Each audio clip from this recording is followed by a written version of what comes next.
c'est ce mouvement de concentration ultime, quoi, sur quelques plateformes mondiales, chacune dans leur domaine, les apps, les biens de consommation, les machins, qui fait que t'as pas d'échappatoire, quoi. Tu peux plus aller nulle part ailleurs. Si t'as pas envie de participer à ça, ou c'est fini. Plus personne va te voir. Donc il pourrait peut-être y avoir de nouvelles plateformes ou plus décentralisées. C'est un peu des utopies pour l'instant, mais...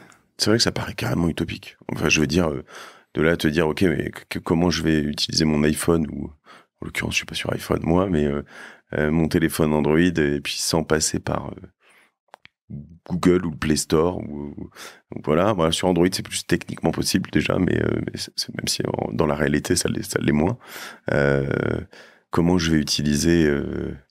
faire du search sans Google, il y en a beaucoup, on a cru en Bing à un moment, ou pas d'ailleurs. Non, mais c'est... tu te dis, en fait, c'est utopique, ouais. Ouais, voilà, il y a ils sont moins à la mode, mais peut-être ils vont le redevenir, les gens qui se bossent sur le Web 3, qui essaient de fabriquer des solutions diverses et variées pour s'affranchir de l'emprise des plateformes, desserrer un peu les taux, et par ailleurs peut-être aussi résoudre le problème de tous les créatifs qui sont spoliés par les algos de machine learning, dans le travail utilisé pour entraîner ces algos de création d'images et de textes, et qui sont ensuite concurrencés par ces algos, ces programmes. Alors, tu pourrais peut-être imaginer une manière de les... je sais pas si ça ferait appel à du truc de Web3 d'ailleurs, mais une manière de les payer de manière très, très, très unitaire, micro-paiement, pour ce qu'ils ont apporté au résultat final. Au résultat final, mais bon, même là, ils deviendraient des espèces de tâcherons esclaves de la machine, donc je sais pas trop si c'est tellement souhaitable, mais moi, j'ai une relation un peu d'amour-haine vis-à-vis des LLM, des ChatGPT, des algos de création d'images, parce que je suis fasciné par la façon dont ils fonctionnent techniquement et les résultats fabuleux dont ils sont capables. Mais j'ai que trop conscience qu'ils ont été tous entraînés, de mon point de vue, ce qu'on peut argumenter, en volant, en abusant, en tout cas par l'utilisation abusive, ils se cachent derrière le fair use, des productions textuelles, images et vidéos, d'ayant droit petits ou gros, quoi. Alors, ils sont en train de signer des deals maintenant. T'as vu passer ça? Je crois que Le Monde, en France, le New York Times, je suis pas sûr d'ailleurs, mais le New York Times dénonçait quand même. Enfin, le New York Times, ils sont capables de différentes choses, c'est de signer un deal et d'avoir des journalistes qui le dénoncent en même temps. D'ailleurs, c'est le propre des journalistes, c'est très bien. Mais oui, ils sont en train de signer des deals pour réussir. Mais en effet, c'est intéressant ce que tu dis, que tu peux finir aussi tâcheron de tout ça. Et puis, ils signeront pas forcément des deals avec tout le monde. Ah, c'est vrai, c'est ça. Google, il signe un deal avec Reddit, là, 60 millions. Et donc, il faut les sortir, les 60 millions. Donc, on peut imaginer qu'il n'y a que les GAFA qui arriveront à acheter les données. Donc, ça va concentrer encore plus. On verra jamais l'émergence d'un LLM indépendant, enfin indépendant des GAFA, s'il faut payer 100 millions par an à tous les fournisseurs de contenu, chacun. Et par ailleurs, les gens qui s'en sortent, donc c'est ceux qui sont gros, les gros ayants droit, les Reddit, Le Monde, machin. Tous les petits créateurs, je sais pas, j'ai lu cette expression, la classe moyenne de la création, peut-être qu'ils sont finis, voués à disparaître, parce qu'à moins qu'ils s'unissent, peut-être il faut créer des outils pour qu'ils puissent s'unir. C'est tout un sujet aussi, évidemment, les classes moyennes de la création, j'aime beaucoup, et puis ça nous concerne pas mal. Mais avec une telle dépendance, et que je vois chez nous même, des podcasteurs, ou enfin, tu vois. Alors, la chance à la limite qu'on a sur les podcasts, c'est que c'est un tout petit peu éclaté. C'est que t'es pas comme sur un YouTuber de facto, il est que sur YouTube et puis t'as pas trop d'alternatives à YouTube. Tu peux aller chez Vimeo, mais bon, tu peux pas gagner d'argent, tu vois.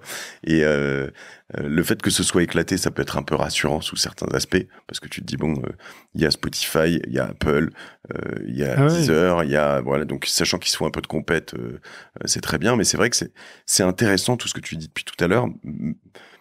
Parce qu'en fait, on a, si je dois faire un rollback, un retour en 2006, c'était quoi, le Webcamp où t'étais, toi ou... C'était Barcamp. Barcamp, ouais. Et mais à l'époque, dans ces utopies, il y avait quand même pas mal d'envie tu vois, d'un web ouvert, comme on disait. Ouais. Et on est toujours techniquement sur un web ouvert. Tu peux faire ce que tu veux. Tu peux te créer une URL, Nicolas Stigman, et puis y faire ce que tu veux, mettre les photos à peu près que tu veux, tant que tu fais pas de trucs trop border, voilà. Comparativement au web chinois qui est en train de se déployer en Afrique ou dans plein d'endroits où en fait là c'est carrément bon ça non et puis voilà. Cependant en fait il est tellement trusté par des énormes acteurs privés. Il y a des espèces de bulles qui étaient au début petites là, les petites App Store, qui sont devenues tellement grosses que elles recouvrent le web quoi. Tu pourrais satisfaire tous tes besoins informatiques avec des applis, donc chez Apple, sans plus jamais aller sur le web. Donc, effectivement, il est toujours ouvert, mais plus personne n'y va. Quand tu vas direct sur Amazon ou sur une appli. C'est vrai que quand les gens qui veulent acheter tu le vois particulièrement chez les enfants, quand il faut acheter quelque chose, ils vont juste sur l'appli Amazon, point. Tu vois, il n'y a pas comme s'il n'y avait pas d'autres alternatives. Alors, à la fois là-dessus, on voit aussi des limites, je pense. J'ai fait des épisodes ici, notamment sur les marketplaces. Donc, tu vois comment ça fonctionne, notamment je cherche, mais c'est bien ça, quand tu fais une Fnac Marketplace ou ce que fait finalement Miracle, il y en a d'autres. Hein. Tu sens que chez certains e-commerçants, notamment aujourd'hui, alors c'est peut-être pas le cas chez Amazon et encore je sais pas s'ils y reviendront, mais il y a une limite, c'est-à-dire qu'on commence les clients commencent à se dire non mais attends, c'est quoi ce délire, j'ai commandé chez Amazon, je reçois pas du tout un truc Amazon, je reçois un truc qui vient directement de Chine avec quand je veux un service client ça saoule en fait, ton expérience client elle est complètement dégradée et j'ai l'impression que certains commencent à revenir en arrière à dire attends, moi j'ai un catalogue, il est passé de 300 000 références à 14 000, mais c'est 14 000 références qui sont bien chez moi, quoi.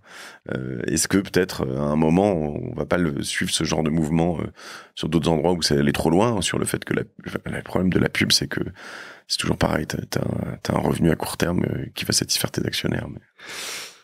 Mais... ouais.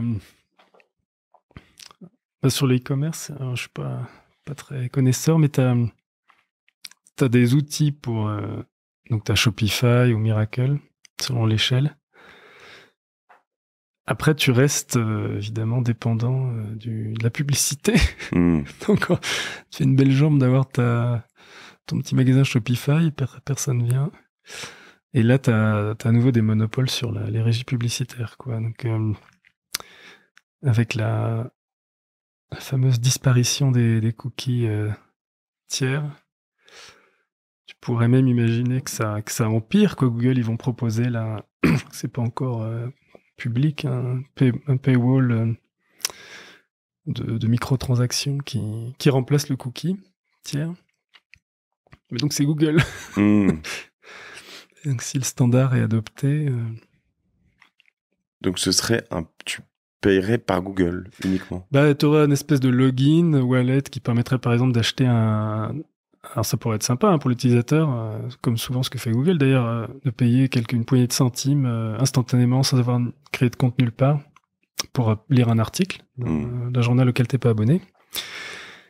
Et en échange de payer si peu cher ou même de pas payer du tout, tu accepterais que ce login ils récoltent et se souviennent de tes données personnelles, comme le faisait le cookie tiers, qui disparaît. Alors c'est un peu ce que font. C'est un opt-in finalement. C'est un peu ce que font les plateformes. Alors c'est Acceptio ou Didomi ou des choses comme ça où finalement de plus en plus quand tu arrives chez certains éditeurs de contenu notamment, ils te disent est-ce que tu acceptes les cookies, tu mets non. Et moi je mets souvent non finalement. Et puis quand tu mets non, il te dit bah alors c'est 2 balles par mois finalement. Il faut que tu t'abonnes. Ouais. Donc là, donc bientôt, tu pourras plus dire oui, quoi, puisqu'il n'y aura plus le fameux cookie. Donc il faudra que tu t'abonnes, sauf que comme il y a une friction gigantesque, les gens ils vont juste fermer la page. Et donc il faut que quelqu'un, une start-up ou Google ou d'autres, crée une manière ultra fluide de payer.